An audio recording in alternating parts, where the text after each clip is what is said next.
addition to Medigata barrage for the purpose of lifting required quantum of water from అదే విషయం రాసింది అక్కడ. ఆనాడు మహారాష్ట్ర ముఖ్యమంత్రి గారు మన సీఎం గారికి రాసింది. ఆనాడు 2013లో రాశారు. లేఖలు చూపించారు. ఉమాభారతి రాసిన లేఖలు చూపించారు. మేము కేంద్ర ప్రభుత్వానికి ఇచ్చిన కాళేశ్వరం డిపిఆర్ చూసాము. కేంద్ర ప్రభుత్వం ఇచ్చిన అనుమతులు అంత స్పష్టంగా ఉన్నాయి. ఎక్కడ డిస్హానెస్ట్ ఉంది, ఎక్కడ ఇన్సిన్సియర్ ఉన్నాము, ఇస్ ఇట్ నాట్ ఓపెన్? ఇంత స్పష్టంగా కూడా మనం చెప్పాము. Coming to the second topic, ఇది మేడిగడ్డ బ్యారేజ్ రిటైర్డ్ ఇంజనీర్లు వ్యతిరేకించారు. మీరు చాలా నిన్న చూసుకుంటారు. నిపుణుల కమిటీ వ్యతిరేకించిన రిపోర్ట్ ప్రకారం కాంగ్రెస్ ముఖ్యమంత్రి కానీ నీటిపారుదల శాఖ మంత్రి కానీ ఆ రిపోర్ట్లో ఉన్న కొన్ని అంశాలను మొదలుపెట్టి తప్పుడు సమాచారం ప్రజలకు అందించిందగా, మరి దాంట్లో వాస్తవం ఎంత అని ప్రజలకు తెలియజెప్పడానికి ముఖ్యంగా అన్ని జిల్లా హెడ్ క్వార్టర్లో ఈ కార్యక్రమాన్ని ఏర్పాటు చేసి మన మండల స్థాయి ముఖ్య నాయకులందరూ కూడా ఈ విషయాలు అర్థం కావాలి. మరి ఈ విషయాలన్నీ కూడా ప్రజలకు తీసుకెళ్ళి ప్రజలకు విషయాన్ని అర్థం చేసే విధంగా నచ్చ చెప్పాలని ఈ కార్యక్రమం చేపట్టడం జరిగింది. దాంట్లో భాగంగా ఇప్పుడే మీరు అందరూ విన్నారు, చూసిండ్రు. మాజీ ఇరిగేషన్ శాఖ మంత్రివర్యులు పెద్ద హరీష్ రావు గారు చాలా బ్రహ్మాండంగా పవర్ పాయింట్ ప్రజెంటేషన్ మీకు చూపించడం జరిగింది. మరి ఈ సందర్భంగానే ఈ కార్యక్రమం ఏర్పాటు చేయడం జరిగింది. మరి ఈ కార్యక్రమం పాల్గొన్న మిత్రులు సహచర మాజీ మంత్రివర్యులు శ్రీనివాస్ గౌడ్ గారు, ఇంకా వేదిక మీద ఉన్న మహబూబ్ నగర్, జడ్చర్ల, దేవరగఢకు సంబంధించిన ముఖ్య నాయకులందరికీ, అట్లాగే వివిధ మండలాలు, అన్ని మండలాల నుంచి, గ్రామాల నుంచి చేసిన ముఖ్య నాయకులకు, కార్యకర్తలందరూ కూడా ఈ సందర్భంగా నమస్కారం తెలియజేస్తూ, అట్లాగే మీడియా మిత్రులందరూ కూడా నమస్కారం తెలియజేస్తూ, మరి మీరు అందరూ కూడా ఇప్పుడు హరీష్ రావు గారు ఏదైతే ప్రజెంటేషన్ ఇవ్వడం జరిగిందో కాళేశ్వరం లిఫ్ట్ ఇరిగేషన్ పైన అందరు కూడా క్లారిటీ వచ్చింది. గతంలోనే ఒకసారి హరీష్ రావు గారు ఇదే తెలంగాణ భవన్ నుంచి పవర్ పాయింట్ ప్రజెంటేషన్ చాలా క్లియర్గా ఇవ్వడం జరిగింది. అప్పటి వరకు కొంత కన్ఫ్యూజన్లో ఉన్న మన నాయకులు కానీ, కార్యకర్తలు కానీ, ప్రజలు కానీ ఏదో జరిగిందనే తప్పుడు ప్రచారాన్ని కొంతమంది నమ్మడం జరిగింది. మరి కాంగ్రెస్ వాళ్ళు చేసినవన్నీ కూడా తప్పుడు ప్రచారాలు, తప్పుడు ఆరోపణలు. వాళ్ళకు చేతగాక, ప్రభుత్వాన్ని నడిపే చేతగాక వాళ్ళ తప్పులను కప్పిపుచ్చుకోవడానికి వాళ్ళు ఇచ్చిన 420 గ్యారంటీలను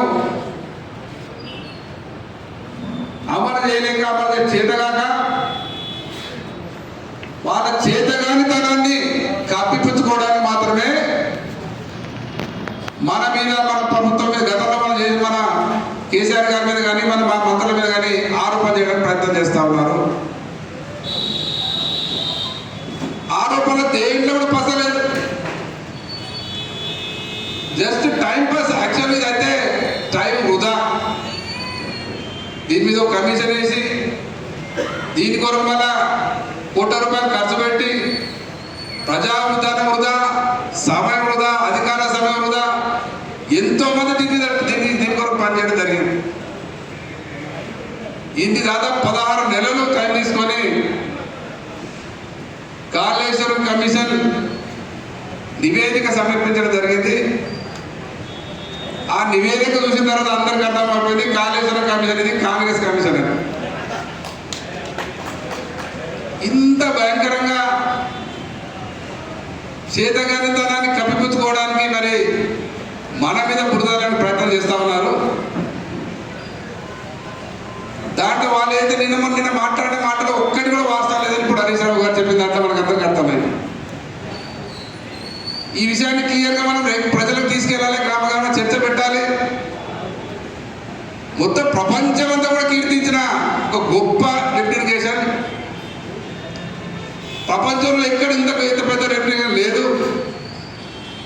ఇంత షార్ట్ టైంలో ఇంత పెద్ద ప్రాజెక్ట్ కట్టడం అనేది ఎంతో గొప్పతనం, ప్రజలంతా కూడా కీర్తిస్తా ఉంది కేసీఆర్ గారిని. బట్ దాని ద్వారా రైతులకు ఎంత లాభమైందనేది రైతులకు అర్థమైంది. ఇప్పుడు దాన్ని కాళేశ్వరం బాగుందంటే కేసీఆర్ గేడ పేరు వస్తుందో వాళ్ళ చేతకంతరాన్ని కప్పించడానికి ఈ డ్రామాలు, నాటకాలు ఆడుతూ ఉన్నారు. మరి నాటకాలన్నీ కూడా ప్రజలకు అర్థం చేసుకోవాలని ఈ సందర్భం మీడియా ద్వారా తెలియజేస్తా ఉన్నాను. క్లియర్గా ఇప్పుడు హరీశ్రావు గారు చెప్పడం జరిగింది. మరి 9 అట్టి దగ్గర ఉన్న దాన్ని వాళ్ళదైతే ప్రాణైతే చేయాల దాన్ని డిజైన్ మార్చి మరి మేడిగడ్డ, అన్నారం, సుందిల్లా రిజర్వాయర్లు ఎందుకు కట్టారు, ప్రాజెక్ట్ ఎందుకు కట్టారని, దానికి ఏం ప్రాబ్లమ్స్ ఉన్నాయి అన్ని కూడా క్లియర్గా చెప్పడం జరిగింది. క్లియర్గా 9 అట్టి దగ్గర నీళ్లు లేవు, అది ఫీజబుల్ కాదు, అది మహారాష్ట్ర ఆబ్జెక్షన్ ఉంది, రకరకాల అక్కడ క్లియర్గా అన్ని రకాలుగా రిపోర్ట్స్ తర్వాతనే అక్కడ పనికి రాదని తెలిసిన తర్వాతనే అసలు వాస్తవాలు ఏంటంటే మీరు గతంలో చూసారు. తెలంగాణ రాకంటే ముందు ఏదైతే ప్రాజెక్టు డిజైన్ చేసినో గతంలో ఆంధ్ర పాలకులు తెలంగాణలో ప్రాజెక్టు కట్టినట్టు చెయ్యాలి, కట్టినట్టు కనిపించాలి, కానీ నీళ్లు రాకూడదు. మన నీళ్ళు ఎప్పటిలాగానే కిందికి వాళ్ళ ఆంధ్రకే వాళ్ళనే కేవలం ఈ ఆలోచనతోనే వాళ్ళు ప్రాజెక్ట్ డిజైన్ చేసిన గతంలో కూడా. దాంట్లో భాగంగానే ప్రాణహిత చేవెళ్ళలో అక్కడ నీళ్లు లేవని తెలిసి అక్కడ మహారాష్ట్ర ఆబ్జెక్షన్ చేస్తామని తెలిసి అక్కడ ప్రాజెక్టు కట్టలేమని తెలిసి అక్కడ మొదలు పెట్టినందుకంటే తెలంగాణకు ప్రాజెక్టు కడుతున్నాం కానీ నీళ్లు రావు. ఒకవేళ వాళ్ళు కడితే కూడా నీళ్ళు వచ్చేటి కావు. వాళ్ళ ఆలోచన అంతదే, ఆంధ్ర పాలకుల గతంలో ఆలోచన అంతదే, కేవలం తెలంగాణకు ఇట్లా కట్టినట్టు చేసి నీళ్ళు రాకుండా చేసే పరిస్థితి గతంలో చేసింది. దాంట్లో భాగంగానే ప్రాణాయిత చెవిలో అక్కడ 9 దగ్గర స్టార్ట్ చేసిండ్రు.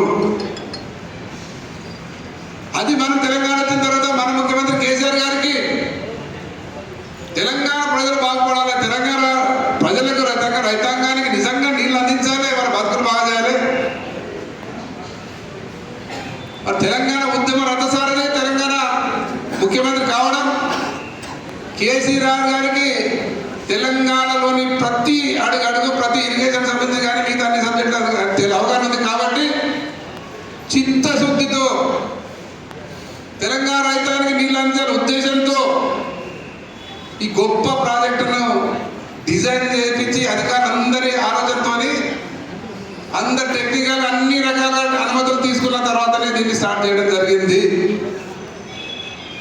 మరి ఇంత పెద్ద ప్రాజెక్ట్, ఇంత మంచి ప్రాజెక్ట్ పొగిడేది పోయి తెలంగాణ ఇంత మంచి ప్రాజెక్ట్ ఉంది, ఇంతమంది రైతులు బాగుపడుతున్న ఆలోచన ఇది వదిలిపెట్టి కేవలం దరిద్ర ఆలోచనతో, ఒక విధవ ఆలోచనతో అసలు ఈ కాంగ్రెస్ ప్రభుత్వం ఏం చేస్తుంది అందరికీ చెప్పాల్సి వాళ్ళు బురద జల్లాలని మీరు తుడుచుకోవడం చెప్పాలి. ఇదే సరిపోతుంది. ఇదే టైం పాస్ కథ. 20 నెలలు అయింది, సిగ్గు శరాలు ఉండాలి వాళ్ళకు. మీరు చెప్పిన మాట ఒక్కటి కూడా నిలబెట్టుకోలేదు, ఒక్క పని అయితే లేదు, ఒక్క వర్గం ఏ వర్గం కూడా సంతోషంగా తిరగదు తెలంగాణ రాష్ట్రంలో. మీ చేతగాని కప్పిపుచ్చుకోవడానికి మా మీద కుదరాలని ప్రయత్నం చేయడం దురదృష్టకరం. ప్రజలందరూ గమనిస్తారు, ప్రజలు కాదు దేశం ప్రపంచంతో గమనిస్తారు. మరి ఇటువంటి సందర్భంలో వాళ్ళు ఒకటే డ్రామాన్ని ఎలక్షన్ మొదలు ఏదో కథ చెప్పి ఎలక్షన్ పోవాలో పెట్టడం ఆలోచిస్తా ఉన్నారు. అసెంబ్లీ ఎలక్షన్ ఒక డ్రామా, పార్లమెంట్ ఎలక్షన్ ఒక డ్రామా, మళ్ళీ ఇప్పుడు లోకల్ బాడీ ఎలక్షన్ వచ్చే అవకాశం ఉంది కాబట్టి అది పెట్టాలా వద్దా ఇవన్నీ చూసుకుంటున్నారు. సూత మీద కాళేశ్వరం మీద వదిలిపెడదాం, కేసీఆర్ని బద్నాలు చేద్దాం, టీఆర్ఎస్ పార్టీ బద్నాలు చేద్దాం, ఈ లొల్లిని మనం ఎలక్షన్ పెడతాం బయట అనుకుంటున్నారు. ఇది బయటపడేది కాదు. మీ కోరి మీరు తోకుంటున్నారు. మీరు లేపి ప్రజలకు అర్థం చేపిస్తారు ఏంటనేది, మీరు ఎంత దొంగననేది మీ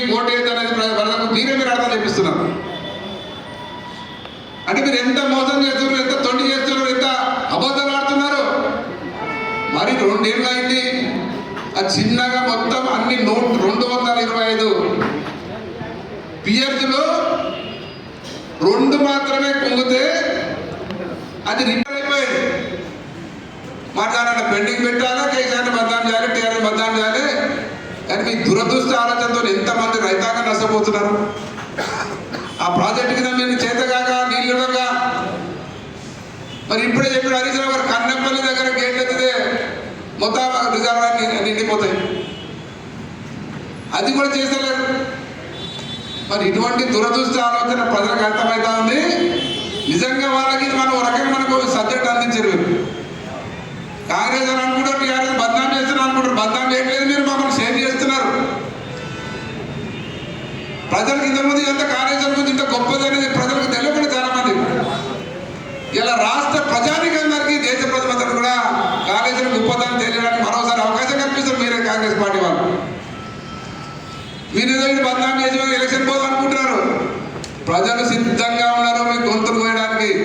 ఎందుకంటే మీరు ప్రజలను మాయ మాటలు చెప్పి, లంక మాటలు చెప్పి, తొండి మాటలు చెప్పి ఓట్లు వేయించుకొని ఈరోజు మీరు ప్రజల గొంతుకు వస్తున్నారు. ప్రజలకు అర్థమైంది.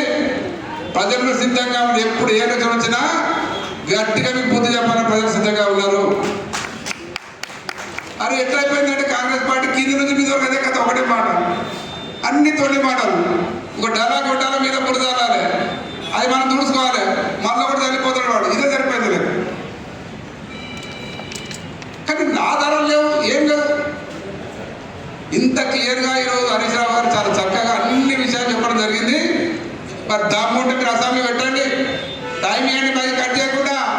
అప్పుడు తెలుస్తుంది ఎవరు తింటారని ప్రజలు తెలిసిపోతుంది.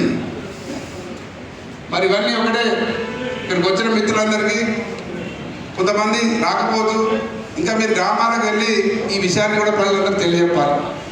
ఏం జరుగుతుంది, ఏమవుతున్నది, ఈ కాంగ్రెస్ పార్టీ ఆలోచన ఏంది, ఇవన్నీ కూడా ప్రజలు తెలిపాలి. సార్ కాళేశ్వరం ఒక గొప్పతనం ఇది కూడా మీకు అర్థమైంది కాబట్టి అక్కడ ఏం తప్పు జరగలేదు. కాబట్టి ఇవన్నీ కూడా ప్రజలు తీసుకెళ్ళి ప్రజలకు అర్థం చెప్పించే విధంగా ముఖ్యంగా మన కార్యకర్తలందరికీ తెలిసే విధంగా మీరు చేయాలని కోరుకుంటూ మీరు చేసిన అందరికీ అట్లా మీడియా మీద అందరికీ కూడా ధన్యవాదాలు తెలియజేస్తూ సెలవుస్తాం. జై తెలంగాణ, జై. మధ్యలో శ్రీశైలం ద్వారా సగము ఆంధ్రప్రదేశ్, తెలంగాణ. అంతకుముందు కూడా అదే పరిస్థితి. ఇక్కడ ఉన్న కూడా మన వాడకం మాత్రం ఇక్కడ ఈ ప్రాంతం కాదు నీళ్ళు. ఇక గోదావరి, ప్రధానమైనటువంటి గోదావరి అంటే దాదాపు గోదావరి 1465 కిలోమీటర్ల పొడవు ఉంటుంది. అందులో 750 కిలోమీటర్లు మన ప్రాంతం ఉంటుంది. టోటల్గా 750 కిలోమీటర్లు అంటే దాదాపు మనకు చాలా పొడవు. నీళ్ళు వాడుకోవడానికి, ఉపయోగించుకోవడానికి ఎంతో ఉపయోగం మన గోదావరి. గోదావరిలో ఏంటంటే మనకు నీళ్ళ లభ్యత ఎక్కువ ఉంటుంది. అక్కడ మహారాష్ట్ర, కర్ణాటక, ఛత్తీస్గఢ్ అనేక రాష్ట్రాల నుంచి మనకు నీళ్ళు వస్తాయి. అడవి ఉంటుంది, చాలా దట్టమైన అడవి ఉంటుంది. పడ్డట్లు నీళ్ళు వస్తూ ఉంటాయి. ఎండాకాలం కూడా నీళ్ళు ఉంటాయి అన్నమాట. మరి ఆ నీళ్ళు వాడుకోవడానికి స్వాతంత్రం వచ్చినప్పటి నుంచి ఇప్పటి వరకు కూడా దేవాదుల ఎస్ఆర్ఎస్ తర్వాత 2 చిన్న ప్రాజెక్టు తప్ప ఆ గోదావరి మీద పెద్ద ప్రాజెక్ట్ నిర్మించాలని ఎవరు ఆలోచన చేయలేదు. ఎందుకంటే 70% తెలంగాణ మొత్తం పంటలు పడతాయి. ఎక్కడ తక్కువ అంటే మొత్తం తెలంగాణ పండియచ్చు. ఇక్కడ షాద్ నగర్లో హిమాయత్ సాగర్ నింపి షాద్ నగర్లో మన ప్రాజెక్ట్ వస్తుంది. లక్ష్మీదేవిపల్లి నింపినామంటే రివర్స్లో మన పాలమూరు ప్రాజెక్టు నింపుకోవచ్చు. అంత పెద్ద లభ్యత ఉన్నది. సముద్రంలో చాలా టీఎంసీ నీళ్ళు కలుస్తుంటాయి. దానిలో మనకు దాదాపు 1470 టీఎంసీలు నీళ్లు అలొకేషన్. దానిలో 750 టీఎంసీల నీళ్ళు మనకు అలాట్మెంట్ మనకు. కానీ నీళ్ళు వాడుకోలేదు. వాళ్ళు తెలంగాణ అన్నందుకు అది తెలంగాణ కూడా ఒక ప్రాజెక్ట్ కట్టాలని చెప్పి ప్రాణహిత చేయాలని ప్రాజెక్ట్ తీసుకొచ్చింది. జాగ్రత్త అయినాలని నవీన్ వినవాడు అలా అడుగుతా క్వశ్చన్ అడుగుతాను చెప్పి ప్రాణహిత చేయాలని ప్రాజెక్ట్ తీసుకొచ్చి దానిలో టీఎంసీ అలొకేషన్ ఏంటంటే 140. సామర్థ్యం రిజర్వాయర్లు ఏంటంటే 16 టీఎంసీ. 16 టీఎంసీల నీళ్లు వర్షం వచ్చినప్పుడు తోడుకొని వాడుకునేటట్లు డిజైన్ చేసింది. 10,000 450 కోట్ల ఎస్టిమేషన్. తర్వాత ఇమ్మీడియట్గా 35,000 కోట్ల ఎస్టిమేషన్ వేసింది ఒకటే సంవత్సరంలో. మళ్ళీ ఇమ్మీడియట్గా సెంట్రల్ గవర్నమెంట్ అడగగానే 40,675 కోట్ల ఎస్టిమేషన్ మళ్ళీ సబ్మిట్ చేసింది. పుట్టి ఏదంటాడు చేసి ఏం చేసి వాళ్ళు ప్రాణహిత చేవల ప్రాజెక్ట్ అని చెప్పి జనరల్గా నీళ్లు బాగా లభ్యత ఉన్న దగ్గర తోడు పోసుకోవాలి మనం. లిఫ్ట్ దాదాపు 575 మీటర్ల లిఫ్ట్ అంత పైనుంచి మనం తోడుకోవాలి నీళ్ళు. అంటే హాఫ్ కిలోమీటర్ పైన నుంచి నీళ్ళు వస్తుంది. అంత పెద్ద పంపింగ్ చేసుకోవాలి. నీళ్ళు ఎక్కడ వరద నీళ్ళు పంపింగ్ చేసుకోవాలి మనం. వరద పోయేటప్పుడు నీళ్ళు పంపింగ్ చేసుకోవాలి, రిజర్వాయర్లు కట్టుకోవాలి. కానీ వాళ్ళు నీళ్లు తక్కువ లభ్యత ఉన్న దగ్గర ప్రపోజల్ పెట్టుకోండి. అవగాహన లేదు. ఏదో తెలంగాణకు బుజగించడానికి పెట్టి ఏం చేసిండ్రు, స్టార్ట్ చేసిండ్రు, టెంకాయలు కొట్టిండ్రు, హడావుడు చేసిండ్రు. ఎక్కడ పర్మిషన్ లేదు. దాదాపు 2007 నుంచి ప్రారంభించిండ్రు. 2007 నుంచి తెలంగాణ వచ్చేంత వరకు కూడా దానికి పర్మిషన్ తీసుకురాలేదు. 80% భూమి మహారాష్ట్రలో మునిగిపోతుంది. ఆ ప్రాజెక్ట్ కడితే 85% భూమి అంతా కూడా మహారాష్ట్ర మునిగిపోతుంది. మహారాష్ట్రతో అనుమతి తీసుకోలేదు, ఇక్కడ భూసేకరణ చేయలేదు. ప్రాజెక్ట్ స్టార్ట్ చేసిండ్రు, హడావుడు చేసిండ్రు. ప్రాజెక్టు పేరు మీద 1,065 కోట్లు మొబిలైజేషన్ అడ్వాన్స్ ఇచ్చింది. బిల్ ఇస్తారు కానీ ప్రాణహిత చేయలేదు. ప్రాజెక్టులో 1000 కోట్ల పైగా పైసా. శివరాజు నీవు 1000 కోట్లు తీసుకో, 100 కోట్లు తీసుకో, సత్యనారాయణ నీవు 100 కోట్లు తీసుకో అని చెప్పి వాళ్ళ నాయకులకు కాంట్రాక్టర్లకు మొబిలైజేషన్ అడ్వాన్స్ల కింద ఇష్టం వచ్చినట్లు పంచిపెట్టింది. ప్రాజెక్టు దగ్గర 9 ఏటి దగ్గర ఒక మట్టి తీయలేదు, ఒక టక్కేడు మట్టి తీయలేదు. కానీ 1000 కోట్లు మొబిలైజేషన్ అడ్వాన్స్ ఇచ్చిండ్రు. మధ్యలో కొంతమంది సొరంగాలు కూడా వేసిండ్రు. సొరంగాలు కూడా జరిగి హడావుడి చేసింది. ఇలా 7 సంవత్సరాలుగా ఒక అనుమతి తీసుకోకుండా లెటర్ల మీద కాగితాలు నడిపి 1000 కోట్లు వృధా చేసి కనీసం 100 టీఎంసీలను రిజర్వాయర్ పెట్టుకోవాలి మనం. ఏం టీఎంసీ 16 టీఎంసీ రిజర్వాయర్ పెట్టుకొని ప్రాణహిత చేవేలు అనగానే అదే ప్రాణహితల నీళ్ళు వస్తాయి, చేవేలు నీళ్ళు పడతాయి అనుకున్నాం. కల్లకుర్తి రంగారెడ్డి జిల్లా ప్రాజెక్ట్ అనగానే కల్లకుర్తి నుంచి మన పాలమూరు కల్లకుర్తి కల్లకుర్తి లిఫ్ట్కి నీళ్ళు చేశారనగానే కల్లకుర్తి నీళ్ళు పడతామని భావించారు. కేఎల్ఐలో కూడా కనీసం పట్టుమని 5 టీఎంసీలు జరగలేదు. మరి వర్షం వచ్చినప్పుడు నీళ్ళు ఏడు పెట్టుకోవాలి. జనరల్గా నీళ్ళు వస్తున్నాయంటే మన ఊర్లో ఏం చేస్తాం, గుడ్డ నింపి పెట్టుకుంటాం. వారానికి ఒకసారి నీళ్ళు వస్తున్నాయని అంటారు అనుకో. ఎందుకంటే 14 రోజులకు ఒకసారి 15 నీళ్ళు వస్తున్నాయి. ఏం చేస్తుంది, మొత్తం డ్రమ్ములు అన్నీ నింపుకొని పెట్టుకుంటుంది, దాని మీద కప్పి పెట్టుకుంటుంది. ఇది కూడా అంతే. వర్షం వచ్చేటప్పుడు నీళ్ళు నింపి పెట్టుకోవాలి. ఎక్కడ రిజర్వాయర్ లేదు, కేఎల్ఐలో రిజర్వాయర్ లేదు, ప్రాణహిత చేవేలు కూడా 16 టీఎంసీలు మాత్రమే. అలాంటిది కేసీఆర్ గారు అధ్యయనం చేసి ఇక్కడ 9 ఏటి దగ్గర సరిపోదు, ప్రాణహిత చేవేలు నడవనిది, నీళ్ళు ఎక్కడెక్కుంటే అక్కడ చేద్దాము అని చెప్పి ప్రాణహిత చేవేల 9 ఏటి దగ్గర కూడా నీళ్ళ సామర్థ్యం లేదని CWC central water commission objection చెప్పింది, ఉమాభారతి అబ్జెక్షన్ చెప్పింది, సెంట్రల్ డిపార్ట్మెంట్ అబ్జెక్షన్ చెప్పింది. కనుక ఏం చేద్దామని రిటైర్డ్ ఇంజనీర్లతో అధ్యయన కమిటీ వేసి లేదు ఇక్కడ జరగదని చెప్పి కాళేశ్వరం దగ్గర మేడిగడ్డ దగ్గర ఫుల్ నీళ్ళు ఉంటాయి, అక్కడ నుంచి లిఫ్ట్ చేసుకోవచ్చు అని చెప్పి ప్రపోజల్ పెట్టి పట్టుబడి 2 సంవత్సరాలు దాటక ముందే పర్మిషన్ తెచ్చుకున్నారు. మహారాష్ట్ర ముఖ్యమంత్రితో పర్మిషన్ తీసుకున్నారు. అన్ని పర్మిషన్ దాదాపు 18 రకాల పర్మిషన్, హైడ్రాలజీ పర్మిషన్, పర్యావరణ పర్మిషన్, గ్రీన్ ట్రిబ్యునల్, రకరకాలుగా 18 రకాల పర్మిషన్ తీసుకొని పని స్టార్ట్ చేసి ఎన్ని పనులు అయితే తెలుసా, 3 బ్యారేజీ అంటే సుందిల్లా, మేడిగడ్డ, అన్నారం 3 బ్యారేజీలు కంప్లీట్ చేసుకున్నాం. 15 రిజర్వాయర్లు కంప్లీట్ చేసుకున్నాం. 19 పెద్ద సబ్స్టేషన్లు కంప్లీట్ చేసుకున్నాం. 21 పంపులు కంప్లీట్ చేసుకున్నాం. 203 కిలోమీటర్ల భూమిలోని సొరంగం అంటే ఈ నుంచి హైదరాబాద్ నుంచి మళ్ళీ ఇంత దూరం అండర్ గ్రౌండ్లోనే భూమిలో సొరంగం చేసుకున్నాం. కంప్లీట్ అయిపోయింది. 1534 కిలోమీటర్ల గ్రావిటీ ఈ నుంచి యాదగిరి గుట్టంత దూరంలో ఉట్టి గ్రావిటీ, ఉట్టి మోటార్లు అవసరం లేదు, ఇట్లా నీళ్లు పోతాయి. తర్వాత 98 కిలోమీటర్ల ప్రెజర్ బీన్స్ పంపుతున్న 98 కిలోమీటర్లు.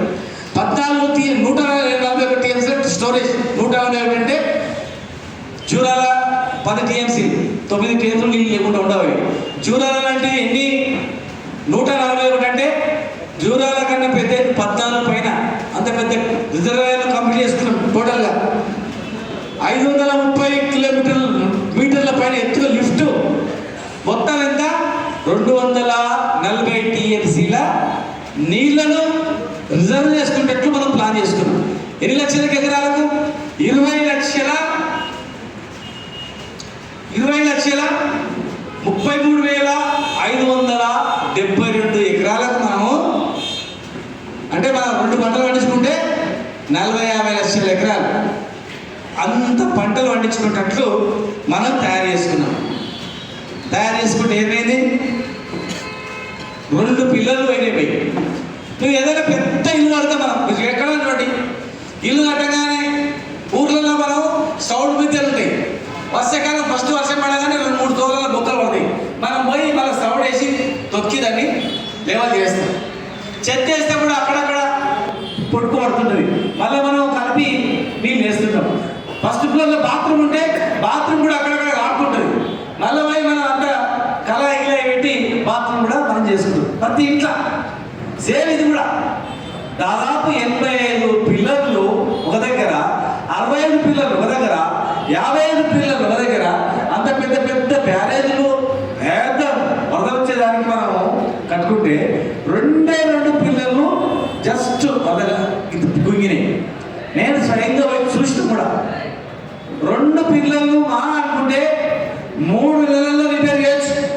3 నెలల్లో రిపేర్ చేసి నీళ్ళు ఇవ్వచ్చు.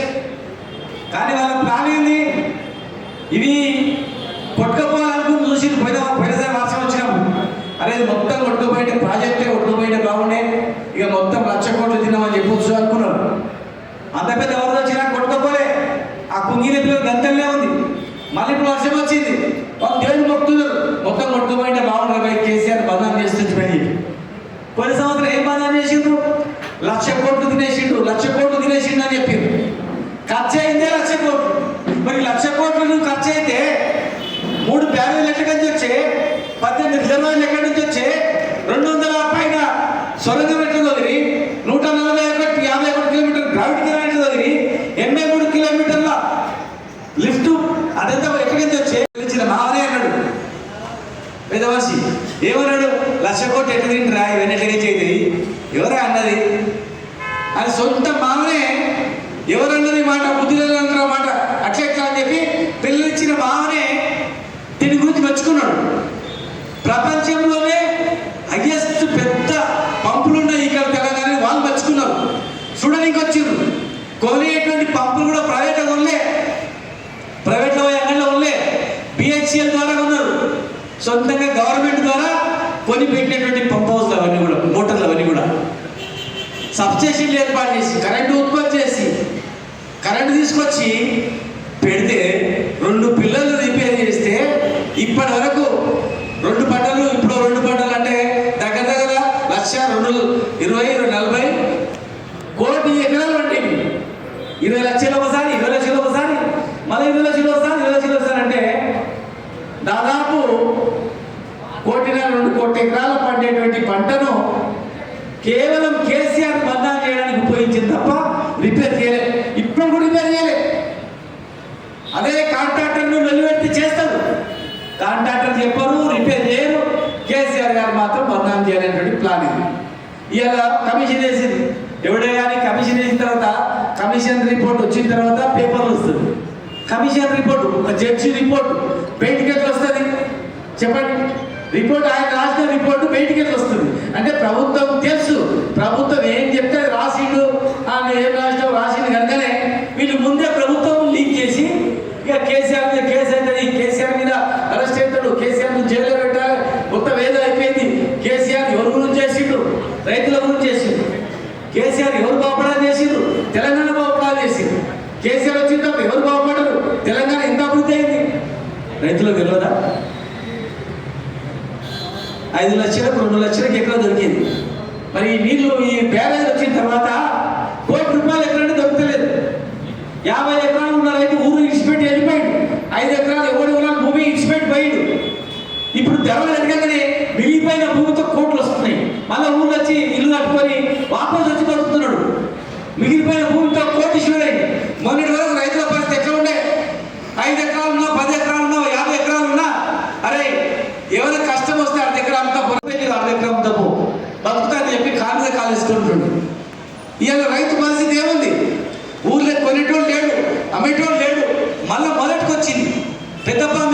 కిందికి వస్తాం చూడు, అష్టొచ్చి మాట ఆడినట్టు. మళ్ళీ ఇలా కిందికి వచ్చి ఏమైంది, కరెంటు దొరకలేదు. యూనివర్సిటీకి మళ్ళా చెప్పులు పెట్టి లైన్లు వచ్చినాయి. వెంకటి రోజులు ఆంధ్రప్రదేశ్లో ఎట్లయితే చెప్పులు పెట్టి లైన్లు నిలబడినామో ఇలా యూనివర్సిటీ కూడా దొరుకుతుందా? యూనివర్సిటీ దొరుకుతుందా? గట్టి చెప్పండి. యూనివర్సిటీ దొరుకుతుందా? దొరుకుతుందా? కరెంట్ ఉంటుందా? రోజు ఎన్నిసార్లు పోతుంది? ఎన్నిసార్లు పోతుంది? మరి రోజు 10 సార్లు కరెంట్ ఎట్లా పోతుంది? కేసీఆర్ ఉన్నప్పుడు కరెంట్ ఎట్లా వచ్చింది? కేసీఆర్ ఉన్నప్పుడు యూనివర్సిటీ సంస్థలు ఎందుకు నిండా ఉన్నాయి? కేసీఆర్ ఉన్నప్పుడు కల్తీ విత్తనాలు ఎందుకు బంద్ అయినాయి? కేసీఆర్ ఉన్నప్పుడు రైతులు ఎందుకు ఆత్మహత్య చేసుకోలేదు? కేసీఆర్ ఉన్నప్పుడు ఎందుకు పంటలు పడినాయి? టకాటకమని పైసలు ఎందుకు పడ్డాయి? టిక్కా ఎందుకు పడతలేవు? అలాగే చేయాలి. టికా అనేది పైసలు ఎందుకు పడతలేవు? టకాటకలు ఎందుకు పడ్డాయి? అలాగే చేయాలి. భూమి లేని ఒక పేద రైతు కూడా నాటేస్తే 1000 రూపాయలు ఇచ్చేది. ఇవాళ నాటేసే పరిస్థితి లేదు.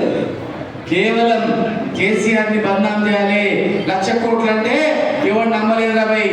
1,00,000 కోట్లు అంటే ఎవరు నమ్మలేదు, మొత్తం ఖర్చు పెట్టినంటారు. ఇప్పుడు ఏం చేద్దాం? అవగాహన లేకుండా ఈయన ఇంజనీర్ అయ్యి ఈయనే మొత్తం రివ్యూ చేసినట్టే. మరి ఎంతట్లాగా ముఖ్యమంత్రి అంటూ ఏం తెలియకుండే, ముఖం తెలియకుండా ఏం తెలియకుండే గొప్ప 5 ఏళ్ళు అయిపోయినా దిగిపోతుంది. కేసీఆర్ అట్లా కాదు కదా. కేసీఆర్ తెచ్చుకున్న తెలంగాణ ఉట్టిగా పదవి గురించి కాదు కదా, అందరూ బాగుపడాలి. ఆ రోజుల్లో మేము కానీ లక్ష్మణరెడ్డి గారు కానీ మేమందరం వాళ్ళ నుంచి చూసినాం. తెలంగాణ రాకముందే వ్యవసాయం ఎట్లా చేయాలి, ఏం చేయాలని చెప్పి మేము మాతో ఆలోచన చేసేది. మేమందరం ఆలోచన చేసేది ఎట్లా చేద్దాం, ఏం చేద్దామని. సార్ తెలంగాణ రాకపోతే వచ్చిన చూద్దామంటే అది వస్తుందా మీకు నమ్మకం లేదు, వస్తుంది, ముందే ప్లానింగ్ ఉండాలని చెప్పి మాట్లాడేది. ఇలా ఆయన ఆరాటం ఒక రైతు ఆరాటం. ఆయన కడుపులో మొత్తం రైతు బాగుపడాలి, అందరూ బాగుపడతారు. ఇలా రైతుని కోటీశ్వరం చేయాలని ఆలోచన చేస్తే ఇలా భూమి లేదని అనుకుండొచ్చు. మాకు భూమి లేదు కానీ భూమి లేకుండా నీవు ఇట్లా పోయొచ్చినామంటే నీకు ఎంత గౌరవం. అక్క, లక్ష్మక్క, రాములక్క ఆటో పెడతా, దానికి మాకి నాటేస్తారు, మా దగ్గర నాటేయాలి, నీ బాగా నాటేస్తావు. నీ కోడలు కూడా నా దగ్గరికి రావాలి, నీకు ఎక్కదాకుండా సాయంత్రం కూడా మంచిగా కళ్ళు దాపుతా లేకపోతే థమ్స్అప్ దాపుతా అని చెప్పి ముచ్చగా మాట్లాడేది. ఇలా ఎక్కడ పోయిందని అది ఆలోచన చేయాలి. మీరు అందరూ కూడా రైతులు మొత్తం కూడా ఆలోచన చేయాలి. ఇది కేవలం బదనాం చేయడానికి మాత్రమే. ఇన్ని పనులు చేసిన కేసీఆర్ను బదనాం చేస్తే ఏదో అవుతుంది అనుకుంటాం. కేటీఆర్ బదనాం చేయాలని చూసి అయిపోయింది. ఇప్పుడు కేసీఆర్ బదనాం చేయాలి. కేటీఆర్ బదనాం చేస్తే ఇక టీఆర్ఎస్ పార్టీలో కన్ఫ్యూజన్ అనుకుండొచ్చు. కానీ టీఆర్ఎస్ పార్టీ నాయకులు, టీఆర్ఎస్ పార్టీ కార్యకర్తలు నికాసైన కార్యకర్తలు మిగిలిపోయారు. నికాసైన నాయకులు ఇలా పార్టీలో ఉన్నారు. తెలంగాణ ఎట్లా కాపాడుకోవాలో తెలుసు, తెలంగాణ ఎట్లా తెచ్చుకోవాలో తెచ్చుకున్నారు. ఇలా మైనార్టీలు కానీ, దళితులు కానీ, ఎస్సీలు కానీ, ఎస్టీలు కానీ, బీసీలు కానీ, ఓసీలు కానీ ప్రతి ఒక్కరికి గుర్తొచ్చేది 10 సంవత్సరాల మన పరిపాలన గుర్తుపెట్టుకోండి. ప్రతి ఒక్కరు ఇలా దిక్కుతోచే స్థితిలో ఉన్నారు.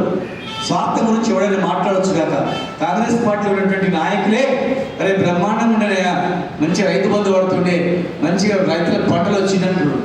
కాంగ్రెస్ పార్టీలో ఉన్నటువంటి బిల్డర్సే అరే ఇలా మేము కట్టుకుంటే ఎవడు ఉండలేడు, ఎవడు వస్తలేడు, కట్టాలని ఎవరు ఎంతమంది అవుతున్నాం, దివాలా తీసినాం, అప్లపాలైన అంటున్నారు, చనిపోతున్నారు, రైతులు చచ్చిపోతున్నారు, బిల్డర్లు చచ్చిపోతున్నారు.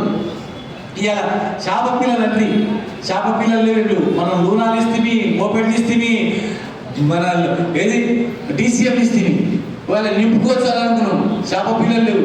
గొర్రెలకు 3 లక్షలు ఇస్తున్నారు, గొర్రెలకు పైసలు లేవు. రజకులకు ఇస్తామన్నారు, అవి లేవు. న్యాయబ్రాహ్మణులకు ఇస్తామన్నారు, లేవు. మైనార్టీలకు ఇస్తామన్నారు, మైనార్టీలకు మంత్రిత్వ శాఖ లేదు. ఎంబీసీలకు మంత్రిత్వ శాఖ లేదు. 40 నిమిషాలు ప్రజలు ఇస్తారు, అది లేదు. రైతులకు 15,000 అన్నారు, అది లేదు. రైతు బంధు లేదు. రైతులు వస్తే పట్టించుకుంటూ లేడు. గుండెవాళ్ళు రైతు గుండెవాళ్ళు అంటే ఊరంతా గుండెవాళ్ళు అట్లే గుర్తుపెట్టుకోండి. ఒకటే గుడ్డి లేక అంతే. రైతు గుండెవాళ్ళు అంటే ఊరంతా గుండెవాళ్ళు అట్లే. ఊరు చెరువు ఎండిందంటే మొత్తం ఎండినట్లే. ఇలా మన జిల్లా, నేను లక్ష్మణరెడ్డి గారు 100కు 100% 90% కంప్లీట్ అయింది. పాలమూరు జిల్లా ప్రాజెక్ట్ కేవలం 10% కంప్లీట్ కావాలి. కాలంలో ఉంటే అయిపోతుంది. ఈ పార్టీకి మేము వండితే 100కు 100% నీళ్ళు తీసుకొచ్చి మొత్తం చార్నగర్ నుంచి మక్కల వరకు ప్రతి చెరువు గుంటలు నింపి చెడ్డాలు కట్టి 100% మేము పంటలు పండిస్తుంది. ఒక ఏ మూల చూసినా కూడా ₹1,00,00,000 అంటే ఎక్కువ దొరకకుండా కూడా అమ్మకండి. ఒక 10 గుంటలు భూమి ఉంటే కూడా కూరగాయలు వేసుకొని బతుకుతారా, మా బతుకుతే వద్దు బిడ్డ వద్దు అంటే ఆ స్థాయి తెస్తుంది. వెయ్యి పనులు మేము కష్టపడ్డాం, కన్న కష్టాలు పడ్డాం. కానీ ప్రజలు నమ్మిండ్రు, అబద్ధాలు నమ్మిండ్రు, మోసపోయారు. కానీ మళ్ళొకసారి అబద్ధాలతో మోసం చేయాలని ప్రయత్నం చేస్తున్నారు. కానీ ఇంకా ఇవాళ మీరు నిలబడాలి. ఏ ఎలక్షన్ వచ్చినా దాన్ని తట్టుకునేటట్లు నిలబడాలి. ఏ ఎలక్షన్ వచ్చినా దాన్ని తట్టుకునేటట్లు నిలబడి దాన్ని ఎవరైనా నిలబడాలి. అరే మళ్ళీ కారు గుర్తు వస్తేనే పేద ప్రజలకు న్యాయం దొరుకుతుంది. గుర్తుపెట్టుకుని ఇలా పేదలు బాగుపడాలన్నా, మహిళలు బాగుపడాలన్నా, మహిళలు సంబంధ వర్గాలు బాగుపడాలన్నా ఇలా మళ్ళీ కేసీఆర్ రావాలి. అంశాల వారిగా నేను ఏదైనా మాట్లాడచ్చు, ఎస్సీల గురించి మాట్లాడచ్చు, బీసీల గురించి మాట్లాడచ్చు, అన్యాయం జరిగితే రైతుల గురించి మాట్లాడచ్చు. అంతిమంగా మా అన్ని లక్ష్యం ఏంటంటే తెలంగాణలోని అందరూ బాగుపడాలి, అందరూ బాగుండాలని. పార్టీ వారిగా పార్టీ బలోపేతం గురించి అందరినీ ఎక్కడ అన్యాయం జరిగితే మేము అక్కడ ఉండి ఐక్యం చేస్తాం. కానీ మీరు ఎలక్షన్లో ఏం చెప్పిర్రు, ఏమవుతుంది, ఏం అయితే లేదండి ప్రజల దృష్టికి తీసుకెళ్ళాలి. ప్రజలను చైతన్యవంతులం చేయాలి. ఖచ్చితంగా భవిష్యత్తు మళ్ళీ మేము వస్తాం, మన పార్టీ వస్తుంది, మళ్ళీ మిమ్మల్ని అన్ని రకాలుగా కాపాడుకుంటాం. ఈ హైదరాబాద్ తర్వాత ఈ తెలంగాణలో ఏ ఊరు ఉందా అంటే హైదరాబాద్ తర్వాత మహబూబ్నగరే బ్రహ్మాండంగా ఉంది. బతకాలంటే మహబూబ్నగర్ పోవాలి. ఇక్కడ పోలేపల్లిలో, ఇక్కడ బ్యూటీపల్లిలో, లేకపోతే రేపు హన్వాడల్లో, లేకపోతే మహబూబ్నగర్ ధర్మపూర్లో, లేకపోతే అక్కడ మన్యం కూడా అక్కడ చిన్న దున్న పెట్టుకున్నా భక్త ప్రాణట్లు గ్యారంటీగా మేము చేస్తాం. మా మాట నమ్మండి. మాకు వేరే ఎజెండా లేదు, మాకు ఏమి లేదు. మా ఎజెండా ఉత్తమం ఏంటంటే మహబూబ్నగర్ నుంచి ఒక్కడు వలస పోవద్దు, ఇక్కడనే అన్నీ ఉండాలి. అందుకే మేము ఇక్కడ అన్ని తెచ్చినాం. మెడికల్ కాలేజీలు తెచ్చినాం, నర్సింగ్ కాలేజీలు తెచ్చినాం, 60, 40, 50 గురుకులాలు తెచ్చినాం, మైనార్టీ గురుకులాలు తెచ్చినాం, డిగ్రీ కాలేజీలు తెచ్చినాం, ఇండస్ట్రీస్ తెచ్చినాం, హాస్పిటల్ బ్రహ్మాండంగా చేసినాం. ఆరోగ్య శాఖ మంత్రి ఉన్నప్పుడు ఆయన చేసిండు, తర్వాత నేను మంత్రిగా ఉన్నప్పుడు నేను చేసిన చూసుకుంటారా. మొత్తం చర్చలో ఉంటుంది, నవాపేట ఉంటుంది, టోటల్గా భూట్పూర్ ఉంటుంది, చిన్న ఉంటుంది, అంతా ఉంటుంది. మహబూబ్నగర్లో వచ్చి చూపించుకుంటారు. ఆడవాడు చెప్పండి. ఇక్కడ డ్యూటీపల్లి ఐటీ టవర్ పెట్టినాం, మహబూబ్నగర్లో ఉన్నారా? జడ్చర్లో ఉన్నారు, భూత్పూర్లో అందరూ ఉన్నారు. ఎక్కడ ఏ అభివృద్ధి జరిగినా కూడా మెడికల్ కాలేజ్ మా ఒక్క మహబూబ్నగర్లో తీసుకున్నారు. మెడికల్ కాలేజ్ మొత్తం తెలంగాణలో అందరికీ వస్తుంది. డిగ్రీ కాలేజ్ ఉందనుకో అందరికీ వస్తుంది. ఇక్కడ హెడ్ క్వార్టర్లో నేను ఏం చేసినా మొత్తం జిల్లా గురించి, జడ్చర్లో ఏమైనా ఇంట్రెస్ట్ తెచ్చినా టోటల్ జిల్లా గురించి గుర్తుపెట్టుకోండి. జర మిస్ అయింది మాకు ఏంటంటే ఒక ఎయిర్పోర్ట్, ఈ పాటికి ఎయిర్పోర్ట్ అయ్యేది. కానీ అన్ని మహబూబ్నగర్ అన్ని జడ్చర్లక అని చెప్పి దేవత వదిలిపెట్టిందని అది ఆ పుట్ట అడ్డం వచ్చింది. లేకపోతే కొంచెం పుట్ట కొంచెం ఒక యాంగిల్ అడ్డం రాకపోయినా భూసేకర్ వరకు కూడా పోయింది. అక్కడ గ్యారెంటీగా ఎయిర్పోర్ట్ కూడా అయిపోయేది. రాయచూరు, కర్ణాటక, ఆంధ్రప్రదేశ్ అందరూ ఇక్కడ దిగి పోయేవాళ్ళు, వచ్చేవాళ్ళు. పెద్ద బ్రహ్మాండంగా అయ్యింది. ఎంతో పెద్దగా మేము వేస్తుంది. వరంగల్తో పాటు మనది అయ్యింది, 100% అయ్యింది. కానీ అన్ని మహబూబ్నగర్ కానీ అప్పటికి 7 కోట్లు అన్ని మహబూబ్నగర్ అన్ని చర్చలాగా సరే 720 మొత్తం మహబూబ్నగర్ సుధా అది కూడా డెవలప్ కావాలని చెప్పి కొంచెం అటు సైడ్ పెట్టినాం. కానీ దురదృష్టవశాత్తు మనకు అది అడ్డం వచ్చింది. కనుక మీరు దయచేసి గుర్తుపెట్టుకోండి, ఎప్పటికైనా మా విజన్ ఇంటర్నేషనల్ లెవెల్లో ఉంటుంది, ఇతర దేశాలతో పోటీ ఉంటుంది. హైయెస్ట్ భారతదేశంలో అతిపెద్ద పార్క్ ఉండాలి, జంగల్ సఫారీ ఉండాలి అని. ఇవాళ ఇన్ని పులులు ఎందుకు వస్తున్నాయి, ఇన్ని పక్షులు ఎందుకు వస్తున్నాయి, ఇంత చల్లగా వాతావరణం ఎందుకు ఉంది, పిల్లలు కూడా తిరుగుకుండే, చెట్లు ఎక్కువైపోయినాయి, నీళ్ళు ఎక్కువైపోయినాయి, గ్రౌండ్ వాటర్ ఎక్కువైపోయింది. అద్భుతంగా మామూలు దేవాలయాలు, గుళ్ళు, గోపురాలు, దర్గాలు అద్భుతమైనటువంటి పుణ్యక్షేత్రాలు ఉంటున్నాయి. కనుక ఇలా ఒక పులిని పట్టుకోలేకపోతున్నారు అధికారులు, పులిని పట్టుకొని పంపించలేకపోతున్నారు. స్వస్థంగా భక్తమంది పరిస్థితి వస్తుంది. కనుక ఇక మనం ఏదైనా మాట్లాడితే చిన్న మనం రాజకీయం కాదు ఇక్కడ మాట్లాడేది. మేము పెద్ద మనసుతో మాట్లాడుతున్నాం, పెద్ద మనసుతో మనం చేస్తా ఉన్నాం. కనుక ఆఫీసర్లు కూడా, అధికారులు కూడా అప్రమత్తంగా ఉండాలి. మంచినీళ్ళు బుర్ర వస్తాయని చెప్తారు, గ్రామాల్లో పచ్చగా వస్తున్నాయని చెప్తారు. మరి మంచినీళ్ళని కూడా శుద్ధి చేస్తుందా లేదా ఒకసారి చూడాలి. తాగే నీళ్ళ రోగాలు వస్తే ఎవరు బాధలు అవుతారు. కనుక దయచేసి ఎవరు అధికారంలో ఉన్నా, మీరు అధికారంలో ఉన్నారు, ఇంకా 3 ఏళ్ళు ఉంటుంది, పోటీలో పడి డెవలప్ చేయదు. మాకేం ఇది లేదు. మీరు మంచి చేస్తే ఖచ్చితంగా మీరు పబ్లిక్లో గ్యారెంటీగా బాగా చేసిన అంటాం. మేము మీలాగా మంచి చేసిన తింటాం, మేము మంచి చేసినా బాగా చేసిన చెప్తాం. కనుక ఇక మేము దయచేసి మేము మిమ్మల్ని రిక్వెస్ట్ చేస్తున్నా, వాళ్ళ ఇష్టం అది. మనం మనము ఐక్యమత్యంతో మీరు ఉండండి. ముఖ్యమంత్రి గారు కేసీఆర్ గారిని బంధం చేసేది తప్పది. మీరు తెలుసుకొని ఎవరైనా మాట్లాడినప్పుడు ఈ అంశాలు ప్రస్తావించాలని చెప్పని మీకు ఏ చిన్న ఇబ్బంది వచ్చినా ఆల వెంకటేశ్వర రెడ్డి గారు కానీ, నేను కానీ, లక్ష్మణరెడ్డి గారు కానీ, అంజయ్య గారు కానీ, మరి రామ్మోహన్ రెడ్డి గారు కానీ, నరేంద్ర రెడ్డి గారు కానీ, ఇక్కడ రాజేందర్ రెడ్డి గారు కానీ, మేమందరం నవీన్ రెడ్డి గారు కానీ, మేమందరం కూడా మిమ్మల్ని కార్యకర్తలను కాపాడుకోవడానికి ఖచ్చితంగా మేము వెనుకాడమని, మీకు అన్ని రకాలుగా ధైర్యం మేము ఇస్తామని చెప్పని, బాసటగా మేము నిలబడతామని చెప్పని తెలియజేస్తూ, మరి పాలమూరు రంగారెడ్డి జిల్లా ప్రాజెక్టును కూడా తొందరగా కంప్లీట్ చేయాలని చెప్పి మీ ద్వారా ముఖ్యమంత్రి గారు కూడా నేను తెలియజేస్తున్నా. తర్వాత కాళేశ్వరంలో అవినీతి జరగలేదని చెప్పి కూడా మీ ద్వారా తెలియజేస్తున్నాం.